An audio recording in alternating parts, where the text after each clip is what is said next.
Chaque semaine, un nouveau prétexte YouTube pour parler du voile, pour parler de l'islam, je veux dire. Voile, kebab, prénom, football, météo. Demain, la lune, elle change de couleur. Tu verras que les gars, ils vont dire si c'est pas de la radicalisation, ça. Eh ben, on va parler de ça. On va parler de l'acharnement médiatique sur nos confrères et sœurs de confession, nos frères et sœurs de confession musulmane en France. Parce que là, depuis le sondage IFLOP, ils n'arrêtent pas, c'est insupportable. On parle de 7% de la population et c'est devenu une obsession. On pourrait presque croire que l'acharnement, c'est pas un bug, au final, c'est la fonction. Parce qu'à force d'en parler tout le temps, on finit presque par oublier de dire les musulmans, on oublie qu'ils sont français et humains. Qu'ils ont droit de vivre, de respirer, de manger halal ou pas, sans passer sur un plateau télé et sans être passé au crible à chaque fois qu'ils font quelque chose. Donc on va en parler là, mais avant ça, je voulais vous remercier déjà de la force que vous donnez sur Twitch, sur YouTube. N'hésitez pas de liker pour l'algorithme, parce que vous avez vu, on a 323 000 abonnés sur cette chaîne, mais j'ai des stats d'un gars qui a 2000 abonnés.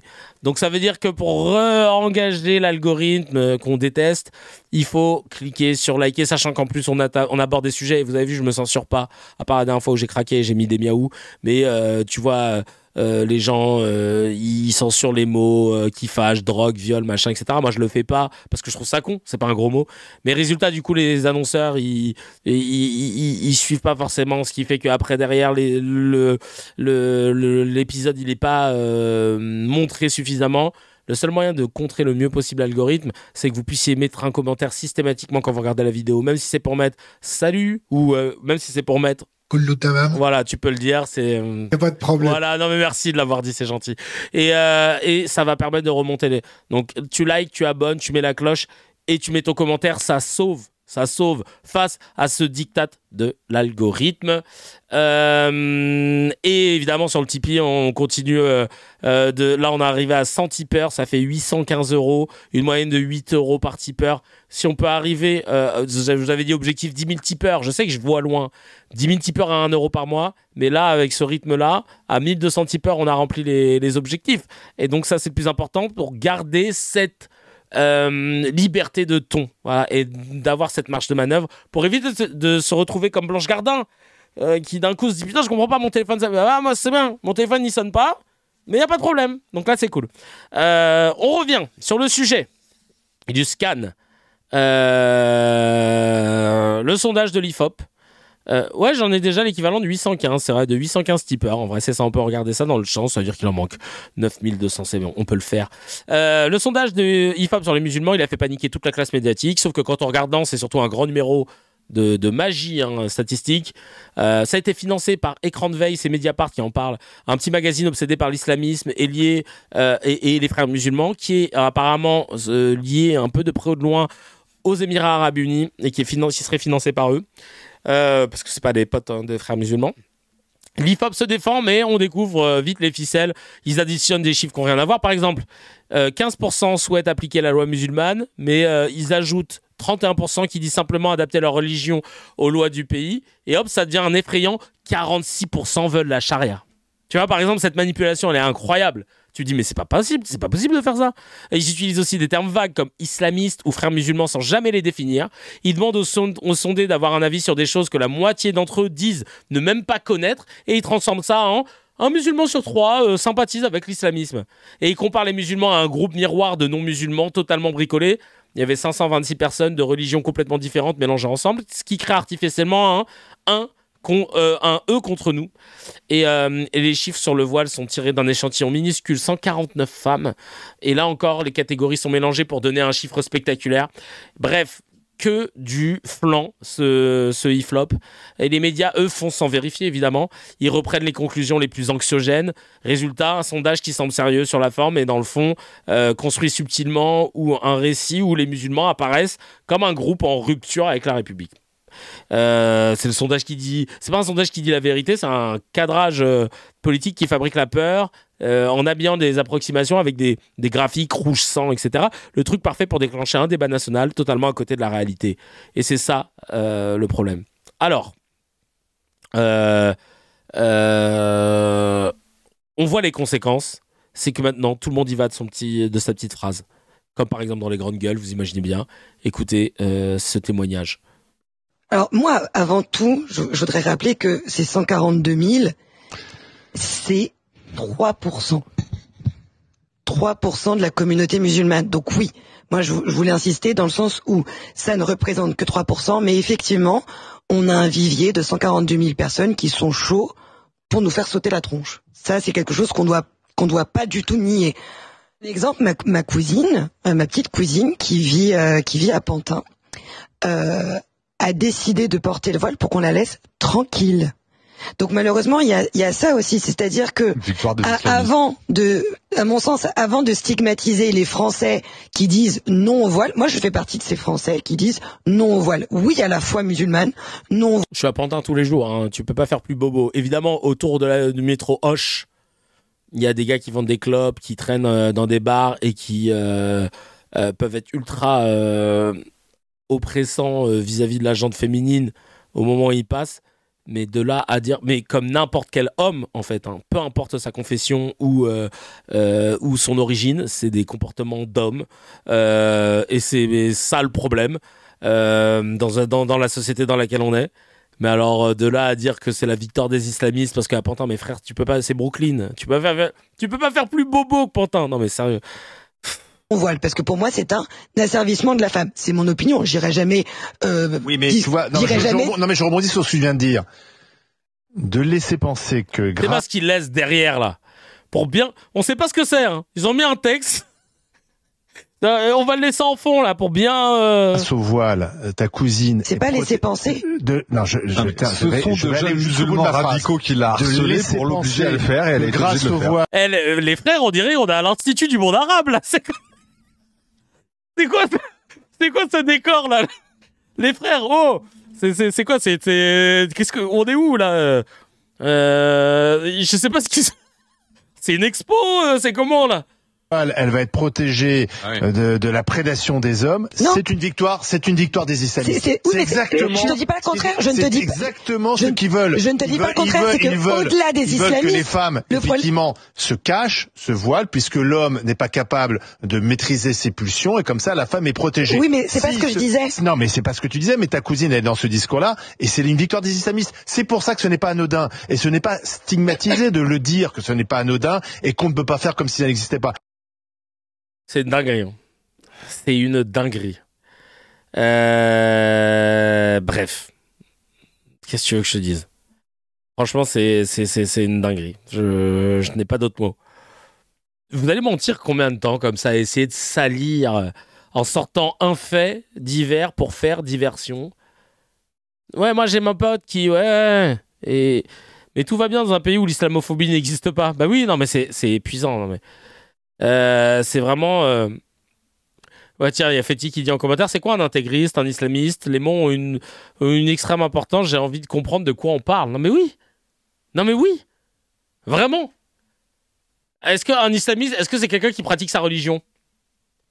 Parce que dans ce cas-là moi je connais beaucoup d'islamistes effectivement. C'est quoi un intégriste? Pareil, on veut savoir parce que tu jettes comme ça en pâture et après t'attends.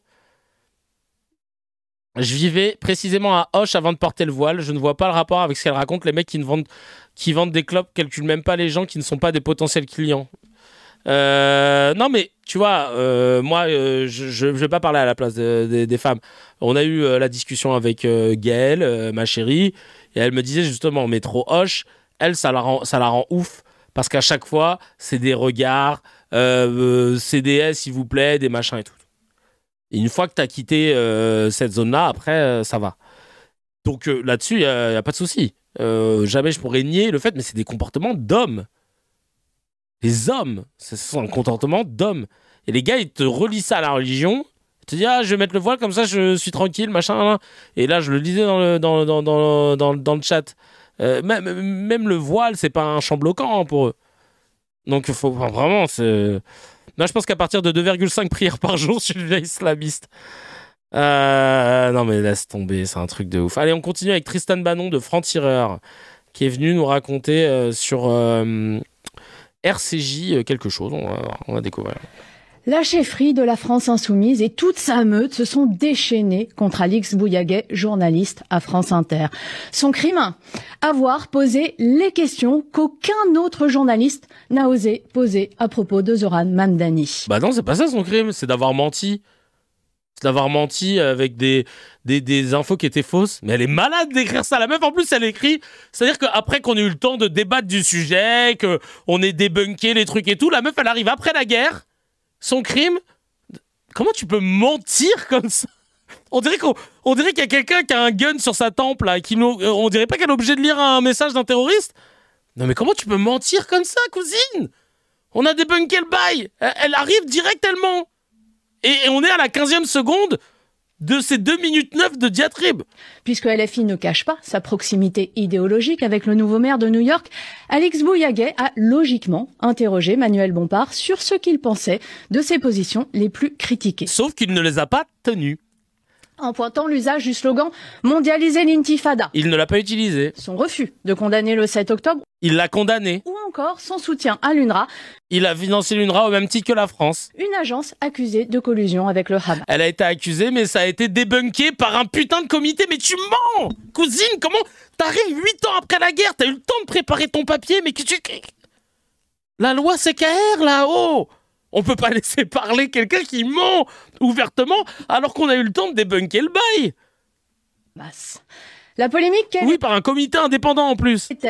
Les 2 premières remarques manquaient de précision. Waouh. Manquer de précision. Bah quand tu dis un truc qui est faux, c'est faux, hein, chacal. Il n'y a pas de manquer de précision. Si je te dis 2 plus 2 égale 8, tu dis non, 2 plus 2 égale 4. Ah, je manquais de précision.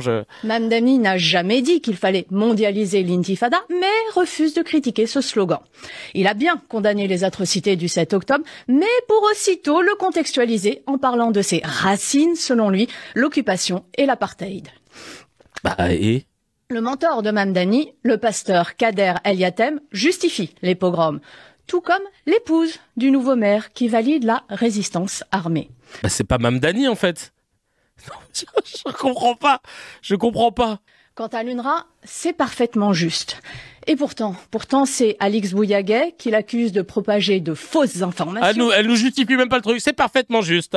Allez, je passe à autre chose. Bompard affirme qu'une enquête indépendante a conclu qu'il n'y avait aucune collusion avec le Hamas. C'est faux. Bompard surinterprète le rapport de Catherine Colonna, missionné pour justifier le maintien du soutien à l'UNRWA, lequel n'a en rien levé le soupçon confirmé par d'autres enquêtes. Mais c'est quoi les autres enquêtes dans ce cas ? C'est quoi les autres enquêtes ? Non mais... Là, elle te dit c'est pas vrai, mais il y a d'autres... C'est pas confirmé, c'est confirmé dans d'autres enquêtes. Oui, il y a des pasteurs qui sont musulmans, le pasteur Kader, oui. Source au pif, source IFIAC. Bah non, en fait, Tristan. Qu'est-ce que tu... Donne-nous les bails. Donne-nous les bails, en fait. Tu peux pas lâcher ta source au pif. Mérité donc qu'on posa la question, auquel on peut ajouter qu'une organisation frériste a financé la campagne de Mamdani. Donne-nous encore une fois les informations. Incapables de répondre sur le fond, Bompard et LFI en ont appelé au syndicat, puis à l'ARCOM, pour que des suites soient engagées contre la journaliste. De l'intimidation pure. Las, au lieu de la défendre, les syndicats, proches de LFI, l'ont enfoncée. Quant à Radio France et France Télévisions, les 2 maisons ont choisi de publier un message pointant ces imprécisions.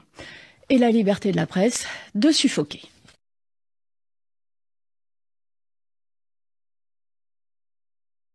Waouh. Waouh, waouh, waouh. Waouh.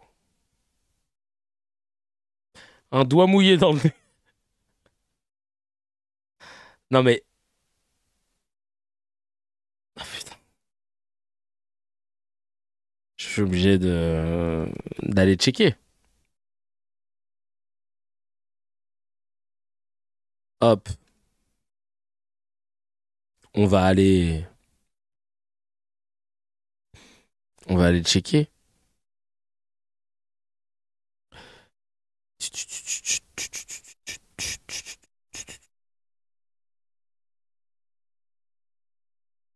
Alors... Parce que là, vraiment, c'est un truc de ouf qu'elle est en train de faire. Hein. Elle m'oblige. C'est bien. M'oblige à aller te chercher. Hop.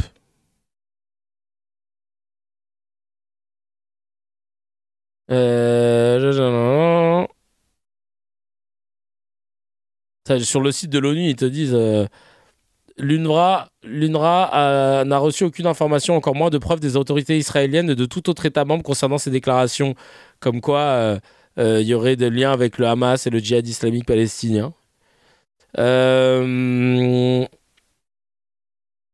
Des responsables israéliens ont déclaré que le problème de l'UNRWA ne se limite pas à quelques brebis galeuses impliquées dans le massacre du 7 octobre et que l'institution dans son ensemble est un refuge pour idéologie radicale. Dans les faits, l'UNRWA compte 30 000 employés dans la région, dont 13 000 à Gaza, la majorité étant des Palestiniens. L'UNRWA prend très au sérieux sa responsabilité de veiller à ce que ses opérations et son personnel adhèrent aux valeurs de l'ONU et aux principes humanitaires fondamentaux.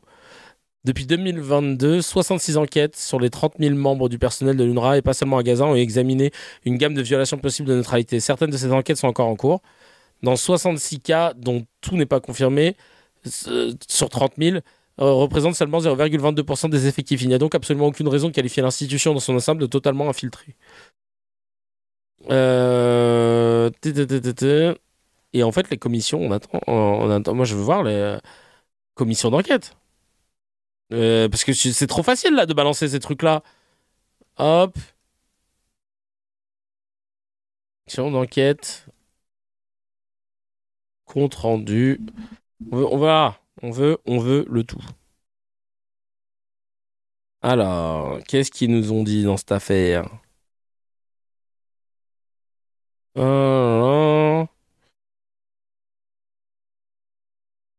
l'UNRWA et la base. Que disent les enquêteurs? Ah tiens, les surligneurs. Je sais pas ce que c'est ça, les surligneurs. On va regarder ça parce que franchement, je suis scandalisé, quoi, en fait. La France a financé à hauteur de 42 millions de dollars en 2024 l'UNRWA, hein, déjà. Donc tout le monde finance l'UNRWA. Donc si Zora de Mamdani le fait et que la France aussi, dans ce cas, pourquoi on se pose pas la question de pourquoi la France finance l'UNRWA?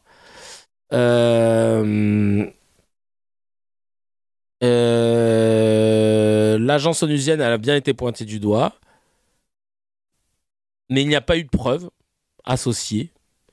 Reprise dans toute la presse, cette accusation ne s'accompagnait en revanche d'aucune preuve matérielle. Le secrétaire général de l'ONU, Antonio Guterres, avait réclamé une enquête au bureau d'investigation interne de l'agence, la BSCI. Le rapport rendu en août s'est intéressé à 19 membres de l'UNRWA, dans la zone dont les contrats avaient été rompus dès le mois de janvier, pour la majorité par mesure de prudence. Dans un cas, aucune preuve n'a été obtenue par la BSCI en faveur de l'implication dans les attaques du 7 octobre. Dans 9 cas, les preuves étaient insuffisantes et dans 9 autres cas, les preuves, si authentifiées et corroborées, pourraient indiquer que les membres de l'équipe pourraient avoir été impliqués dans les attaques du 7 octobre. Philippe Lazzarini a déclaré « J'ai décidé que ces 9 membres du personnel ne pouvaient pas travailler à l'UNRWA. Tous les contrats de ces membres du personnel seront résiliés dans l'intérêt de l'agence. » La CIJ a confirmé qu'il n'y avait aucun lien. Ah, intéressant. Ah oui, il y a une décision de la CIJ, oui. Les conclusions rendues un peu plus tôt en avril 2024 avaient également souligné l'absence de preuves fournies par Israël pour lancer ces accusations. Bah ouais, en fait, moi je vois pas de quoi elle parle. T'as vu, j'essaie de fouiller le truc parce que je ne comprends pas de quoi elle parle. Non, alors que d'autres enquêtes ont dit que c'était, il y avait des trucs quand même. Non mais, t'es payé par qui pour dire ça, Tristan? T'es journaliste ou t'es payé par qui? Elle n'est même pas convaincue, nous dit Nadine, du texte qu'elle lit. On dirait qu'elle va accoucher la façon dont elle reprend sa respiration à chaque mot.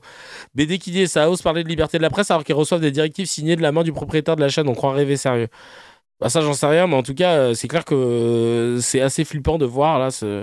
Tiens, attention. Rien à voir avec le sujet, mais il y a du rififi chez les fachos là. Apparemment, ça se déteste entre droitards. Pour conclure, demain à votre place, l'invité de la grande interview sera Sarah Knafo. Vous avez beaucoup échangé via les réseaux sociaux. Peut-être un message à lui faire passer? Je vais lui adresser les droits d'auteur à payer. Oh. Sur le budget? Vous êtes toujours dans la polémique sur qui a été le premier à... Oui, parce que vous êtes d'accord que les programmes sont très différents. Ah non, ils ressemblent beaucoup aux nôtres. Ah, vous êtes milléiste? Comment? Vous êtes partisan de Javier Milei, ça m'a échappé. Je pense que Sarah Knafo est peut-être une mariniste qui s'ignore. Ou vous, un libertarien américain, alors qu'il s'ignore aussi, si vous lui ressemblez sur le programme. Je suis pas sûr que Dafo aimerait que vous la qualifiez comme ça de copie de l'étranger. Pourquoi être, vous dites qu'elle est milléiste, qu'elle est libertarienne américaine. Dans les pas de Trump ou de Milley, c'est grave. Je pense que le seul chemin, le seul destin pour la France, c'est d'entre les pas du général de Gaulle ou de Marine Le Pen. Merci Jean-Philippe Tanguy, c'était votre... J'adore citer de Gaulle à chaque fois. Ils n'ont rien à voir avec eux. Je sais pas pourquoi il y a une musique triste, même mon stream deck il est dégoûté. Bon, c'était rigolo à voir. Ils se détestent tellement qu'ils font des réunions en sum-sum qui pensent être discrets. Non mais... C'est bien la bienveillance avec CNews quand t'es de droite ou d'extrême droite, pas besoin de préparer tes questions, t'es à domicile, je te jure. Et là, on a Emmanuel Brisson. Donc là, je vous ai fait un petit pas de côté. Emmanuel Brisson, qui est pareil en ce moment sous le feu des projecteurs des médias. Là, c'était dans un concept d'interview, c'est peut-être de Frontières. Elle ressort tout ce qu'elle entend dans les médias de droitard et elle les assemble de bout en bout pour parler de l'islam, des musulmans, de l'immigration. En fait, on dirait Chalgoumi, mais pour les blancs. Pour les blancs droitardés. Vraiment, on a l'impression que c'est ça. Elle veut défendre les droitards. On écoute. Pour moi, la France Insoumise est un parti qui cherche à diviser les Français en permanence. Ils vont aller dans les cités réveiller un vote musulman pour être élus. Parce que la France Insoumise est extrêmement dangereuse, parce que la France Insoumise, depuis 2 ans, fait un marché. Ils sont devenus antisémites. Jean-Luc Mélenchon, qui se disait profondément laïcard, ne parle que de Gaza depuis 2 ans. Ils sont pour le désordre. C'est quoi la différence? C'est quoi le lien entre être laïcard, donc c'est-à-dire État laïque, tu prônes la laïcité, aucune religion mise en avant, etc. Et chacun fait ce qu'il veut, mais aucune religion ne peut s'imposer devant l'État de droit. C'est quoi la différence entre donc être laïque, prôner la laïcité, et soutenir Gaza? Vous avez vu cette essentialisation? Il était laïcard, donc c'est-à-dire que lui, aucune religion mise en avant, et il défend Gaza, donc en gros, il défend l'islam. C'est ça le lien, en fait, qu'elle fait, parce que tu peux être laïcard et défendre... C'est géopolitique, et je comprends pas. Vas-y. Ils veulent désarmer nos policiers, ils préfèrent voir un président de la République en prison plutôt que des tabasseurs de flics. Ça, pareil. Ils préfèrent voir des présidents en prison plutôt que des tabasseurs de flics. Alors tu sors ça d'où? Chalgoumette, hein, que l'islam, que la France, qu'on est gentil. Voilà, c'est pareil. T'as la même chose. Elle sort des trucs. Ils préfèrent voir des présidents en prison, des présidents qui ont été condamnés quand même. Je sais pas. Et pas qu'une fois. Non, je sais pas. Qui tremblent dans quand même beaucoup trop d'affaires. Non. Et en plus, et derrière, elle compare ça. Et les tabasseurs de flics, on leur dit rien et tout. Mais à quelle heure? Qui, quoi, comment, qui a dit... Non mais, c'est quoi le lien? C'est-à-dire qu'il faut choisir. Soit t'es pour qu'un président soit en prison, soit ça veut dire que t'es pour que les tabasseurs de flics ils soient pas en prison. Dormir en prison, et ils souhaitent les voir dehors. Ils souhaitent les voir dehors, bah oui. Vous connaissez tous ce discours de Mélenchon qui a dit je veux absolument que les tabasseurs de flics soient tous libérés. Ouais, on connaît ça. Donc oui, pour moi, la France Insoumise est un parti qui cherche à diviser les Français en permanence. Mais c'est vrai que non, par contre la droite de Retailleau, pas du tout. Bilal qui dit Emmanuel, excuse-moi, qui est Bruno Retailleau, le chef de ton parti? Voilà, c'est ça, qui veut diviser en criant à bas le voile. Emmanuel, quel député LR a déjà mis les pieds dans un quartier? Aucun. Emmanuel, quel député LR a parlé de Gaza sans avoir dans la bouche le bazouz du Premier ministre israélien? Aucun. Emmanuel, cesse donc les caricatures et viens en face voir la réalité, s'il te plaît. Non mais c'est une dinguerie. À monter les pauvres contre les riches. Ils s'en prennent constamment à ceux qui gagnent de l'argent. Ils s'en prennent constamment à notre identité. Oh là là là là. Ils ne supportent pas qu'on soit une France chrétienne. Ben tu parles de On n'est pas censé être dans un état laïque? Ils détestent nos paysages, ils détestent nos églises, ils détestent notre culture. Alors elle s'est dit tapis, je mets toutes les cartes. Alors là je joue, je m'en fous, je mets tous mes pions. Elle raconte de la merde en 4K.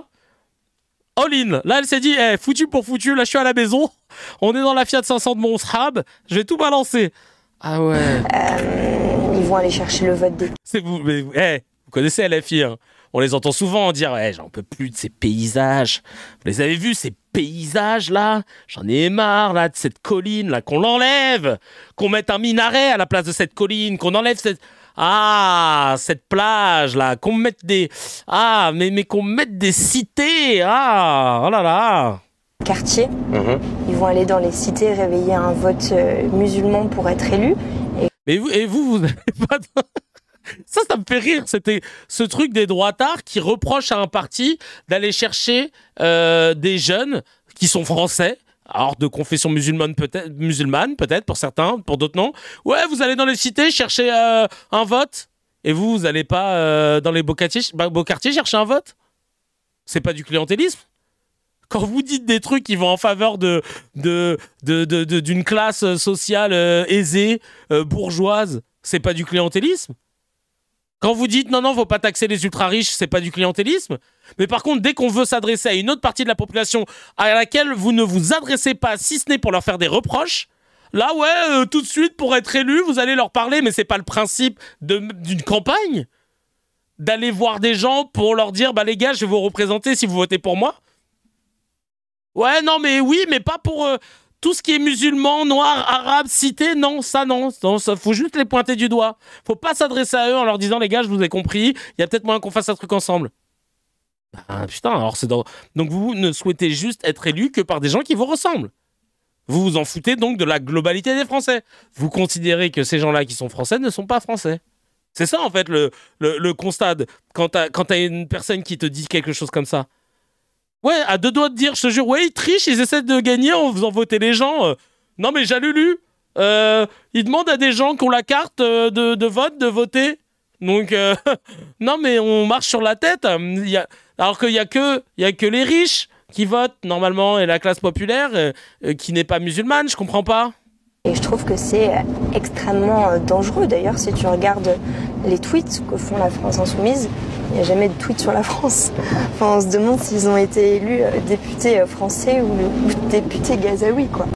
Députés gazaouis, quoi. On a hâte que tu nous parles des tweets de Caroline Yadan ou des tweets d'Aurore Berger, en tout cas. Hein. Merci beaucoup. Non, mais c'est une dinguerie. C'est une dinguerie. Et elle, vous allez voir qu'on va la voir de plus en plus parce qu'ils ont décidé de la mettre en avant de ouf. C'est une dinguerie. Je ne sais que dire. Je ne sais que dire. Ce sera le réel sûrement d'ailleurs.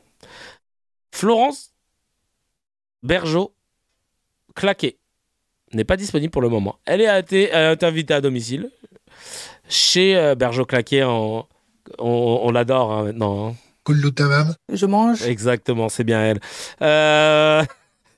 Elle a été invitée pour parler, à votre avis, de quoi? Des musulmans, c'est parti. Et qu'effectivement, tout ce travail-là vous met en difficulté. Alors, le djihad par le marché. D'abord, je disais, le halal ne concerne plus simplement l'alimentation. Vous dites que ça ne concerne pas que l'alimentaire, ça veut dire quoi précisément? Ça veut dire que même les rouges à lèvres peuvent contenir, par exemple, des substances illicites. Donc, on va pouvoir créer... Mais par exemple, dans un club de football, un maillot de football peut être halal? Alors là, c'est le cran d'après. Hein, c'est dans les années 2000. Le marketing islamique se développe et va, disons, intérioriser dans son espace halal la mode pudique. Donc le burkini, c'est un bikini halal, si vous voulez.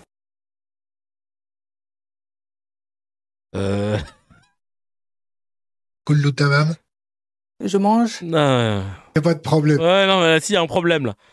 Donc, on peut avoir des maillots de foot halal. Elle n'a pas dit non. Bah non, Pascal, vous dites n'importe quoi. Elle a dit non, mais en fait, la mode se halalise. Le burkini qui a été inventé par une Australienne, c'est un vêtement halal. Non, mais vous allez arrêter là. Ça va? On vous dérange pas? Ah ouais, non mais, elle nous a vraiment... Ah mais totalement là, vraiment là on n'a rien compris. Hein. Là on n'a rien compris, je sais pas ce qui... Je mange. Non mais ça veut toujours pas dire ça. Hein, vraiment. Comment tu peux dire des dingueries comme ça? Ils ont inventé un verbe pour pouvoir cracher leur haine de l'islam et des musulmans et faire monter cette pression de oh là là, oh mon Dieu, ça tout ce halal, ce micro est halal, ce stream deck est halal, qu'est-ce qui se passe? Non mais c'est fascinant quand même de voir des gens qui sont censés être lettrés, cultivés, qui parlent en plus de l'islam, comme le dit Brissac, plus de l'islam que de l'ensemble des musulmans que je connais. Non mais la vie de ma mère. Cabane qui nous dit, est-ce que la pelouse est halal? Non mais je pose la question. Je pose la question. Aujourd'hui, il y a Kams qui dit, aujourd'hui j'ai pris le métro halal. Halal à Châtelet halal. Ouais, bien sûr. Moi aussi, ouais. J'ai fait la correspondance à Châtelet halal. Non mais vraiment, c'est une dinguerie. Je t'invite à check la page Wikipédia du halal, c'est dingo. Ah ouais? Why is it Alors qu'est-ce qu'il y a dedans? Je suis en train de checker.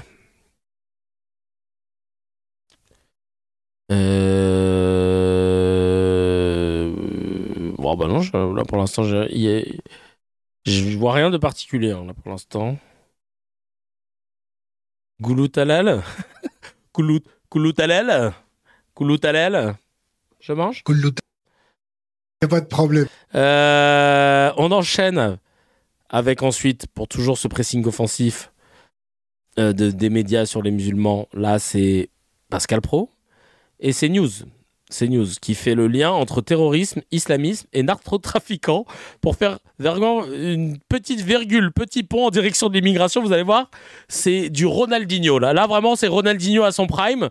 C'est grand pont, petit pont, passe aveugle, coup du foulard. Là, vraiment, ils nous ont tout fait. Et hop, ça tombe et bute dans l'immigration. Est-ce qu'il y a un parallèle, comme le faisait hier Thibault de Montbrial, entre le terrorisme islamiste et ce qui se passe avec la drogue? Et évidemment, le parallèle, le point commun, vous l'avez compris, c'est l'immigration. Est-ce que cette thèse-là, vous y adhérez? Quel parallèle? Personnellement, j'ai du mal à saisir le parallèle entre les deux, entre l'immigration et le... il y a un parallèle qu'on peut faire, c'est, on l'a lu beaucoup, que le Hamas était financé en grande partie par le trafic de drogue. Hein. D'accord. Oui, et puis que la population... financé l'Iran par ça. Ce sont des populations qui ont des points communs entre le terrorisme islamique et la drogue et des narcotrafiquants. Ça ne vous a pas échappé? Oui, personnellement, si, mais enfin, peut-être que j'ai raté quelque chose. C'est tout à fait possible. C'est ce que dit Thibault de Montbrial. J'ai beaucoup d'affection pour Thibault de Montbrial. C'est pas. Ça vous a pas vous voyez pas. C'est-à-dire que le point commun. Mais c'est peut-être une lacune de ma part et qui pourra être réparée après avoir entendu Charlotte. Je vous retrouverai la citation exacte. J'avoue, ils ont les mêmes têtes. On dirait pas, il est en deux fois, Jakubowicz. Ils sont dit peu. Mais il nous manque un invité. Bah, c'est pas grave, avec de l'IA, on va le cloner, t'inquiète. Et vous êtes en effet passé à côté du rapport de l'OFAST, Office anti-stupéfiant, donc c'est pas juste Thibault de Montbrial, qui explique qu'en effet, il y a un surinvestissement des jeunes issus de l'immigration dans le trafic de cam aujourd'hui. Donc, c'était ça la question. Non, mais les jeunes issus de l'immigration sont pas tous des terroristes islamistes. Non, mais je vous parle du trafic de drogue, là. Hein? Oui. Oui, non, mais en fait, dire ce n'est pas tous, ça veut pas dire que ça n'est pas un problème qui est lié. Et en disant c'est pas tous, on n'arrive pas à dire que c'est quand même un problème qui est lié. Or, c'est factuellement un problème qui est lié à ça. Et la deuxième chose, je réagis sur la question des frontières.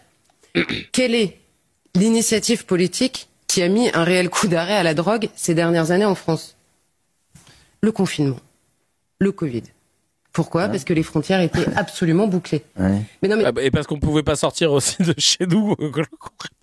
C'est abruti. C'est intéressant quand même de voir que, en effet, le contrôle de tout ce qui entre dans le pays, et là en l'occurrence ce sont des biens, je sais pas si on peut les appeler comme ça, a mis un coup d'arrêt aux trafiquants qui ont mis du temps pour une fois à s'adapter, et par la force des choses, parce qu'en effet, peu de drogue est produite en France. Ça existe maintenant dans les laboratoires. Moi, mais ça, c'est par exemple. Non, mais vraiment, ils sont vieux.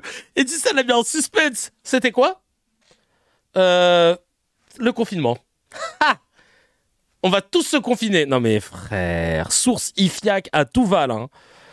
Féti qui dit le Hamas financé par l'argent de la drogue, mon cerveau s'est arrêté dès le début. Chris qui dit ces gens sont vraiment des parasites, franchement, de vraies grosses merdes.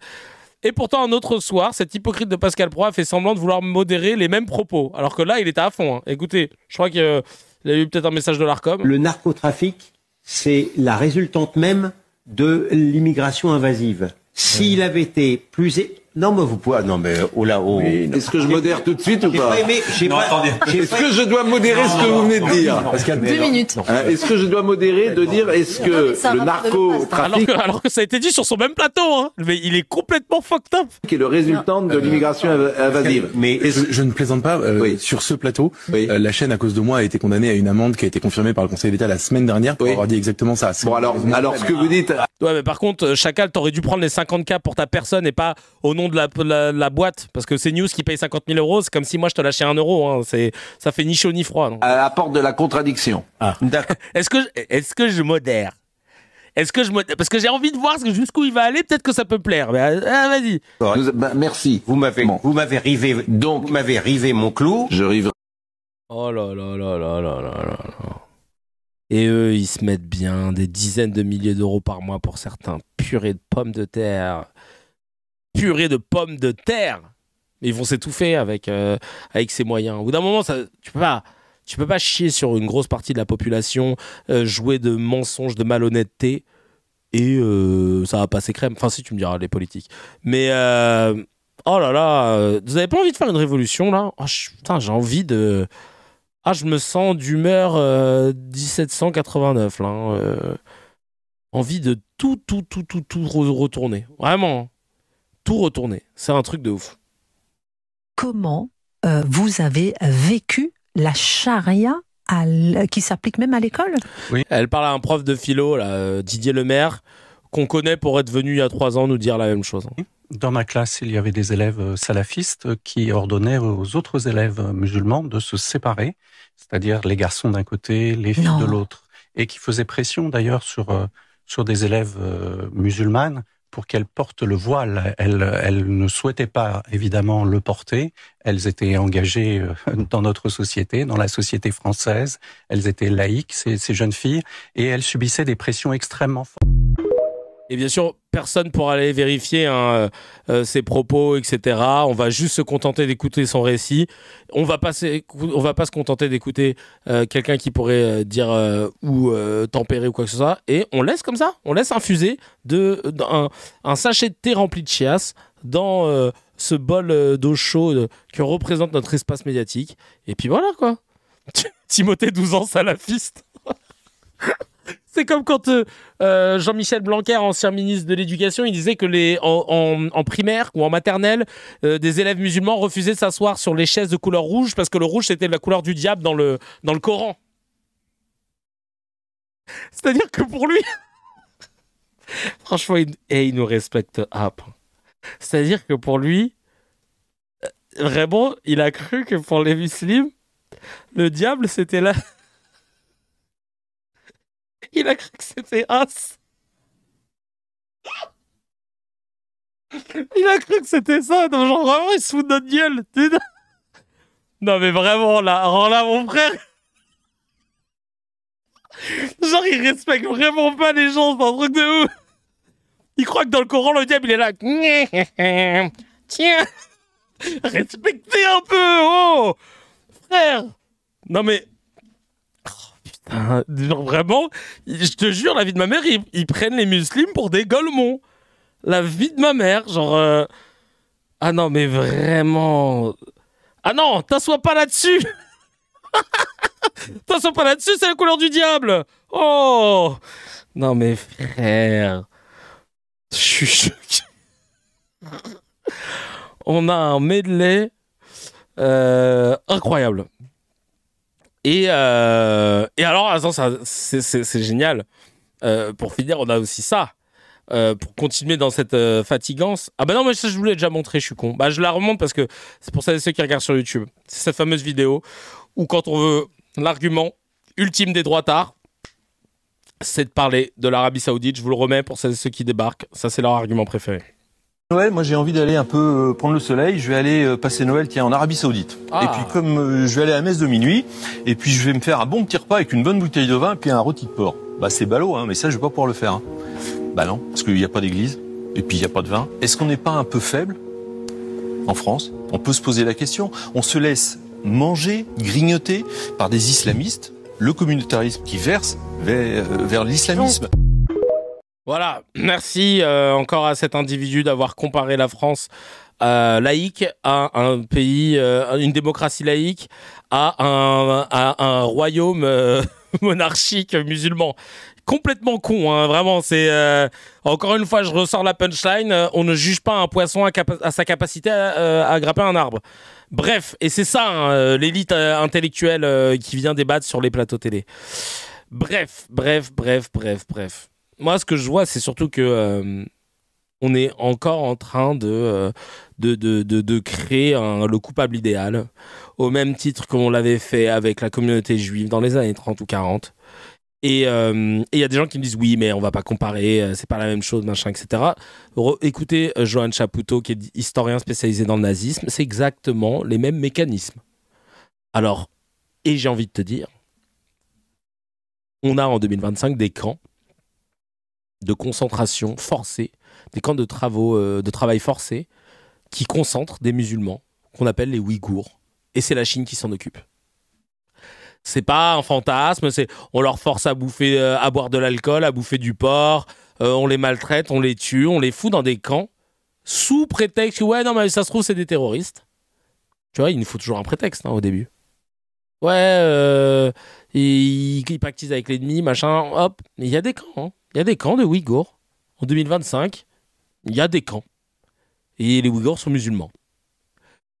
Si on continue de laisser cette propagande-là se déverser comme ça dans l'espace politique et médiatique, je vous jure qu'à terme, et ça pourrait arriver plus vite qu'on ne le croit, je ne serais pas étonné de voir qu'un jour, cette histoire de camp là avec les Ouïghours, ça puisse sonner à la tête d'un dirigeant politique français qui puisse se dire bon, et si on envoyait en Chine non mais parce que nous on n'envoie que des terroristes, non, on n'envoie que les terroristes, on n'envoie que des gens qui menacent la sécurité de la France. Et puis ensuite, donc au début, ça va être aux fenêtres d'Overton. Bon bah c'est acceptable, c'était des terroristes, ils vont envoyer ou des gens qui ont participé à des actes terroristes, on les envoie dans ces camps-là parce qu'en plus ça désengorge les prisons et tout. Et puis de fil en aiguille, la définition elle va être un peu plus large. Non mais eux ils traînaient avec des terroristes, donc ils étaient juste bien, tu sais, ils pratiquent la taqia, donc ils sont bien dissimulés. Moi je dis qu'il faudrait faire attention, en prévention, on devrait les envoyer dans le camp. Ah bon bah vas-y, ouais bah c'est de la prévention en même temps. Et puis de fil en aiguille. Ouais, mais la taqia, en fait, c'est... Tu bois de l'alcool, tu fumes ta clope et tout, mais c'est de la taqia, en fait. Parce que, je sais pas, je te trouve très véhément, là. T'as publié des trucs sur Gaza et tout, ouais, je sais pas. Ouais, mais et moi, j'ai un voisin, il a la trace sur le front, ça, c'est ceux qui font grave la prière, mais souvent, c'est les intégristes, salafistes, fréristes, hein. Ouais, peut-être que je devrais le signaler, quand même. Et c'est comme ça, en fait, qu'on sombre, les gars. C'est comme ça qu'on sombre. Là, je vous ai fait un résumé d'une dystopie, mais c'est exactement comme ça que ça s'est déjà passé dans notre histoire. C'est exactement comme ça qu'on vend le projet de fil en aiguille, de se dire que c'est normal d'exclure des gens parce qu'ils représentent une menace et qu'après on élargit le spectre. Moi, j'ai peur qu'on en arrive là, avec ce pressing offensif qu'ils font là sur les... D'où l'intérêt de déjà faire cette loi CKR. Tu mets une loi CKR, là, la moitié des propos que je vous ai montrés, ils sont plus là. La moitié des propos qu'on a vus, ils sont sanctionnés, ils sont condamnés, et certains en plus n'ont plus le droit de revenir en télé. Donc, vraiment, ça c'est la première étape. C'est pour ça qu'il faut soutenir et donner de la force à ce qu'on est en train de faire, ce putain de projet qu'on est en train de monter. Mais évidemment que la suite, il va falloir mettre le haut là, d'une façon ou d'une autre, parce que c'est ce qui nous pend au nez. Et si les gens refusent d'utiliser l'histoire pour voir que l'histoire ne se répète pas mais qu'elle bégaye, eh ben on risque d'arriver à des choses dramatiques et des conséquences dramatiques. Chacal, si tu as kiffé l'épisode, appuie sur abonne-toi, mets un petit j'aime et clique sur la cloche, ça fait plaisir. Pour voir l'épisode en entier, c'est sur la chaîne CKR Replay que ça se passe. Il y a le lien dans la description et évidemment, l'épisode en entier est disponible sur toutes les plateformes de podcast, Spotify, Apple, Deezer.